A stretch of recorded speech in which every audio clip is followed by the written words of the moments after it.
Welcome to Daily Current Affair. Today is 11th of August 2022. So the first question is Vajra Prahar is an exercise between India and number 1 USA, UAE, UK or Canada. So answer is A, that is USA. So वज्र प्रहार जो हमारे पास एक exercise है that is between किस किस के between ये यूएसए और इंडिया के बीच में होती है वज्र प्रहार. तो आपने ये याद रखना है. इसका जो अभी एडिशन है वो अक्टूबर में स्टार्ट होगा. ठीक है. और कहाँ पे स्टार्ट होगा? That will be in Himachal Pradesh. Bakloh नाम की जगह है चंबा में, वहाँ पे होगा इंडिया और यूएसए के बीच में. और दूसरी जो इनके बीच में होती है एक्सरसाइज इंडिया और यूएसए के बीच में दैट इज़ युद्धाभ्यास, वो होगी अभी उत्तराखंड के अंदर.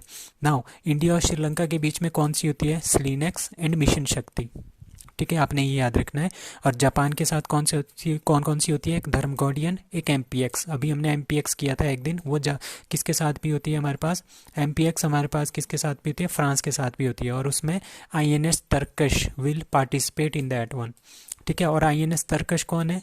जो कहाँ जा रहा है आईएनएस तरकश? आईएनएस तरकश जो आ रहा है इंडियन फ्लैग को अनफ्लर करने के लिए कहाँ जा रहा है? ब्राज़ील रियो में जा रहा है ऑन 15 अगस्त में. नाउ इंडिया और नेपाल के बीच में आपने याद रखना है सूर्य किरण. ठीक है. क्वाड मेंबर के बीच में होती है मालाबार एक्सरसाइज. और रिमपैक कौन सी है? जिसमें 27 कंट्रीज जो हैं पार्टिसिपेट कर रही है. सबसे बड़ा नेवल एक्सरसाइज है ऑफ द वर्ल्ड. कहाँ पे हो रहा है? हवाई आइलैंड यूएसए में हो रहा है. और उसमें हमारे पास इंडिया का कौन सा जहाज जा रहा है? आईएनएस सतपुड़ा. नाउ ऑपरेशन संकल्प क्या है? ऑपरेशन संकल्प हमारे पास जो गल्फ नेशन है ना, गल्फ की खाड़ी के पास जो नेशन है उनको प्रोटेक्शन प्रोवाइड करने के लिए ऑपरेशन संकल्प जो है स्टार्ट किया इंडियन गवर्नमेंट ने. और इसमें कौन सा जा रहा है? आईएनएस तलवर इसमें जा रहा है. सो आईएनएस तलवर के थ्रू हम क्या करेंगे? प्रोटेक्शन करेंगे गल्फ की ऑपरेशन संकल्प के अंदर. आईएनएस तरकश कहाँ जा रहा है? फ्रांस जा रहा है. सॉरी, आईएनएस तरकश जो ब्राज़ील जा रहा है. ब्राज़ील में वो अनफ्लर करेगा 15 अगस्त को क्या? Indian flag. और आईएनएस जो तरकश है वही एमपीएक्स इंडिया और फ्रांस के बीच में जो एक्सरसाइज हुई थी उसमें भी इसने पार्टिसिपेट किया था. और आईएनएस सतपुड़ा रिमपैक में पार्टिसिपेट कर रहा है. Now who has been elected as deputy president of FIDE. FIDE हमारे पास होती है इंटरनेशनल चेस फेडरेशन. ठीक है. तो इसके जो डिप्टी प्रेसिडेंट है वो किसको अपॉइंट किया है? राहुल श्रीवास्तव, विश्वनाथन आनंद, आर्केडी ड्वोरकोविच और none of these. So answer is B, that is Viswanathan Anand. So Viswanathan Anand जो है उनको, जो इंडिया के तमिलनाडु से, उनको deputy president of FIDE, federation of international federation of chess, ठीक है, उसका डिप्टी डायरेक्टर घोषित कर लिया गया है. अब फीडे जो हमारे पास इंटरनेशनल चेस फेडरेशन है वो पेरिस फ्रांस में इसका गठन किया गया था इन 20 जुलाई 1924. आपने याद रखना है, बहुत ही ज़्यादा इंपॉर्टेंट क्वेश्चन बनने वाला है एग्जामिनेशंस के लिए. और 20 जुलाई को क्या मनाते हैं हम? तभी 20 जुलाई को इंटरनेशनल चेस डे भी मनाते हैं. ठीक है. इसके डायरेक्टर जो है वो है आर्केडी ड्वोरकोविच. ठीक है. आर्केडी ड्वोरकोविच इसके प्रेसिडेंट है, डायरेक्टर हैं. और डिप्टी डायरेक्टर विश्वनाथन आनंद हो गए. और 44th चेस ओलंपियाड 2022 कहाँ पे हो रहा है? That is in Chennai. पहले कहाँ पे हो रहा था? रशिया में हो रहा था. वहाँ पे क्राइसिस होने की वजह से ये कहाँ पे आ गया? चेन्नई में आ गया. अब 45th चेस ओलंपियाड 2026 में कहाँ पे होगा? That is Uzbekistan. ये हमने कल ही पढ़ा था. अब first ever grand master of India Viswanathan Anand 1987 में इन्होंने जीता था ये. और उसी के लिए इनको क्या मिला है? फर्स्ट एवर राजीव गांधी खेल रत्न अवार्ड इनको मिला विश्वनाथन आनंद को 1991 में. Now third one is 12th edition of Defense Expo 2022 is going to be organized at New Delhi, Chennai, Gandhinagar, Gujarat और Pune Maharashtra. So the answer is C, that is Gandhinagar Gujarat. So ये फरवरी और मार्च में हमारे पास होने वाला था ये डिफेंस एक्सपो. बट रशिया और यूक्रेन के बीच में जो लड़ाई होने की वजह से क्या हो गया, इसको आगे एक्सटेंड कर दिया गया था. अब ये अक्टूबर में होगा. ठीक है. एम क्या है इसका? To increase the defence export. Defence के जो हमारे पास चीज़ें हैं उनको हमने प्रदर्शनी लगानी है ताकि बाहर के देश वाले आ जाएं उसको देख के. ठीक है. और उनको देख के वो उनको खरीदें. ठीक है. तो कितना का होगा? हमने 2025 में हमने डिफेंस जो एक्सपोर्ट है वो अपना बढ़ाना है $5 बिलियन को. तभी उसी के लिए हमने डिफेंस एक्सपो 2022 आयोजित कर रहे हैं इन गांधीनगर गुजरात. और ये एशिया का सबसे बड़ा डिफेंस एक्सपो होगा. गांधीनगर गुजरात में। अब कुछ और बातें लाइक विंग्स इंडिया 2022 कहाँ पे हुआ था, दैट इज़ बेगमपेट हैदराबाद में। आरोहण 4.0 शिमला हिमाचल प्रदेश में होता by post payment bank of India ने किया था ये।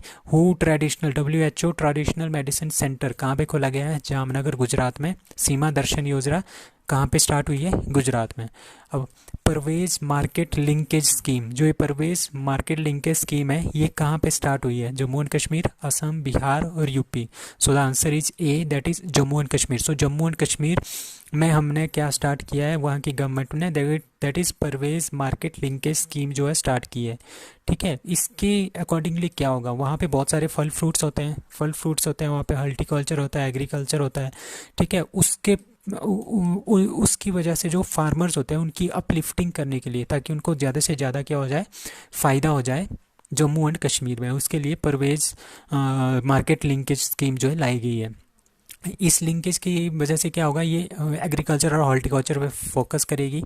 ठीक है, अंडर दिस स्कीम हमने क्या क्या प्रोवाइड किया है, 25% सब्सिडी जो प्रोवाइड की है।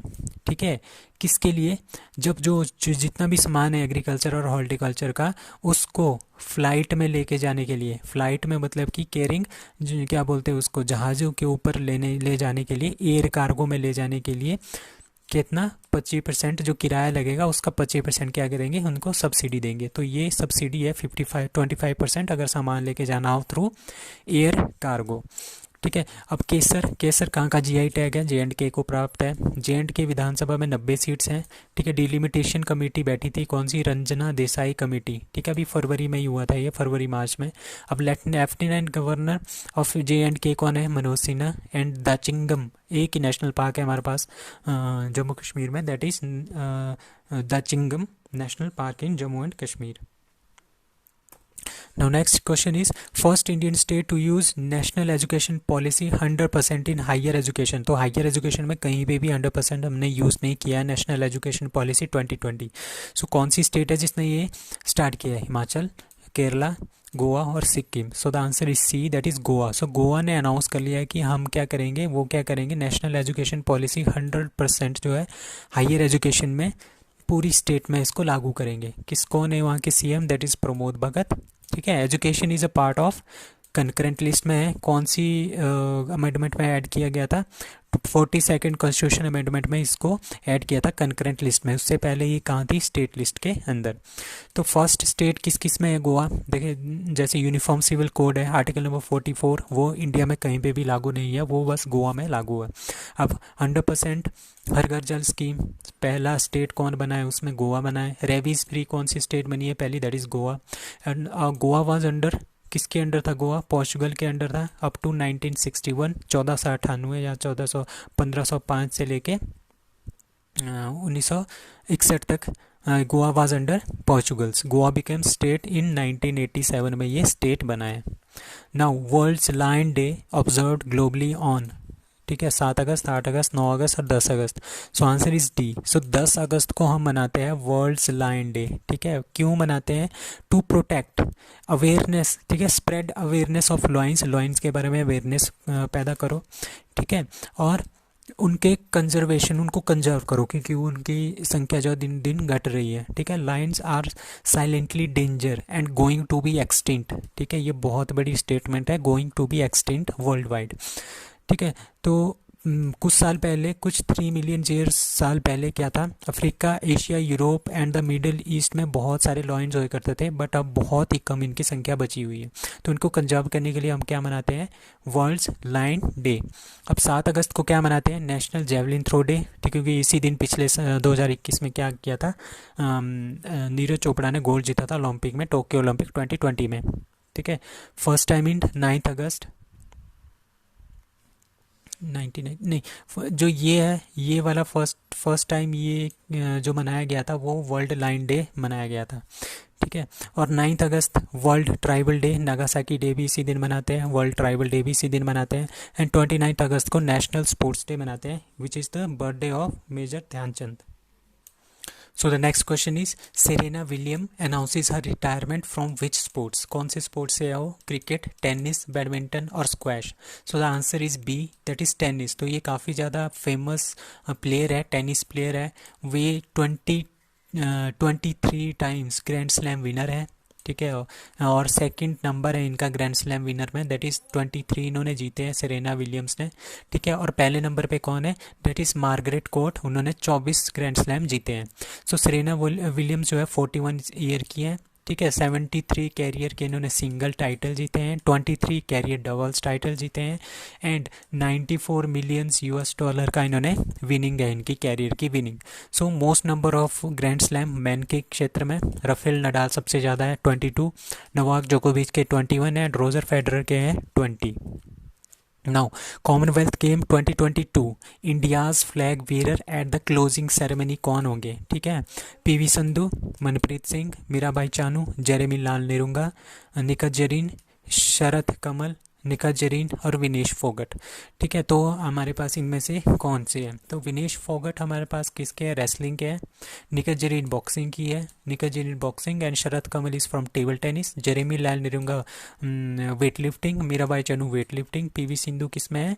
Tennis, sorry badminton and Manpreet Singh hockey के। सो पीवी सिंधु और मनप्रीत सिंह जो थे वो जब CWG कॉमनवेल्थ गेम्स 2022 जब स्टार्ट हुआ था तब ये फ्लैग बीरर थे इंडिया के, ये अपने ध्यान रखना है, PV Sindhu and Manpreet Singh.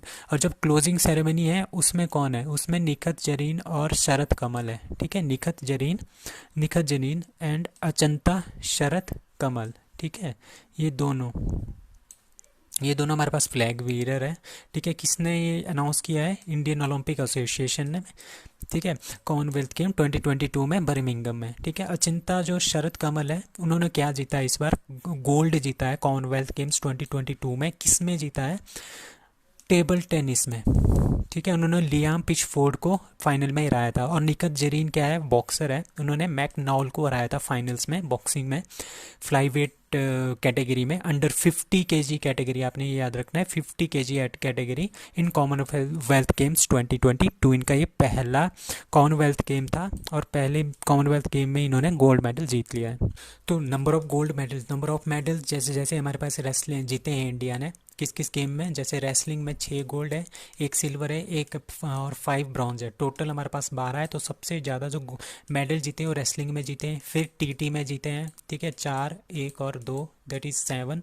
Weight lifting में 3 gold, 3 silver, 4 bronze, that is total 10। Boxing में 3 gold, 1 silver, 3 bronze, that is total 7। Badminton में 3 गोल्ड, ठीक है, 1 silver and 2 bronze, that is total 6। और एथलेटिक्स में इंडिया ने 1 गोल्ड जीता है, 4 सिल्वर जीते हैं एंड 3 ब्रॉन्ज जीते हैं, द टोटल 8 हो गए। लॉन बॉल्स ये बहुत ही इंपॉर्टेंट है, लॉन बॉल्स जो फीमेल वाला है इन्होंने गोल्ड जीता है और मेल वालों ने क्या जीता है? सिल्वर जीता है, टोटल 2 मेडल हैं। पैरा पावर लिफ्टिंग में ये हमारे पास इन्होंने जीता है, सुधीर ने, ठीक है, गोल्ड जीता है, 1 ही जीता है इसमें, ठीक है। उसके बाद जूडो में हमारे पास 2 सिल्वर है, 1 हमारे पास ब्रॉन्ज है, टोटल 3 है। हॉकी भी बड़ा इंपॉर्टेंट है। हॉकी जो मेल हॉकी है उन्होंने जीता है, मेल हॉकी ने सिल्वर जीता है, फीमेल हॉकी ने ब्रॉन्ज जीता है, ठीक है, 1 और टोटल 2 है। और ये ऑस्ट्रेलिया ने इसका गोल्ड जीता है हॉकी का। क्रिकेट का गोल्ड भी ऑस्ट्रेलिया ने जीता है। किसको डिफीट किया है इसमें भी इंडिया को डिफीट किया है यहाँ पे फीमेल का ही इसमें कॉमनवेल्थ गेम्स में फीमेल क्रिकेट ही ऐड थी इस बार, तो टोटल 1 है, ठीक है।